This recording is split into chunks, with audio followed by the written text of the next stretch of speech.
Meron pong tumawag sa akin kamakailan lang sa Messenger. Sinusumbong po yung asawa niya, yung mister niya. Kasi po, nakalkal daw doon sa cellphone, merong ka-message, ka-text, may babae. Ang problema, humihingi po ng suporta yung babae ng mister niya sa kanya, humihingi ng pera ng suporta kasi nabuntis daw nitong mister niya yung babae niya. Umiiyak po itong misis. Nagtatanong sa akin, Father, anong gagawin ko? Ang sabi ko po, dalawa lang. Sa pagdarasal mo, una, patawarin mo yung asawa mo. Patawarin mo para magkaroon ka ng kapayapaan. Pero pangalawa, sa pagdarasal mo, magpasalamat ka pa rin sa Diyos.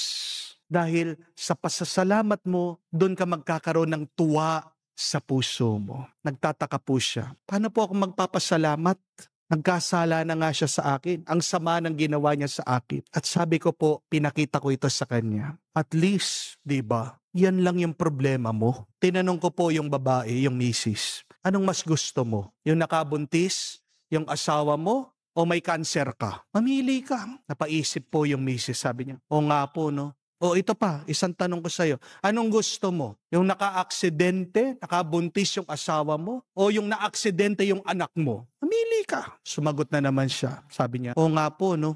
Magpasalamat ka. Kasi ang Diyos na ang namili ng problema para sa iyo. Kasi mabuting balita, binibigyan tayo ng problema ng Diyos. Isa-isa lang. At yung binibigay na pagsubok ng Diyos sa atin, bagay sa atin. Kasi ang gusto niya, pag nalampasan mo ang pagsubok na yan, bubuti ka.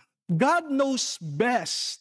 God knows what is best for us. God gives us the perfect problem so that when we can overcome these challenges, we can eventually grow. We can become more holy. Yan lang po ang layunin ng Diyos para sa atin.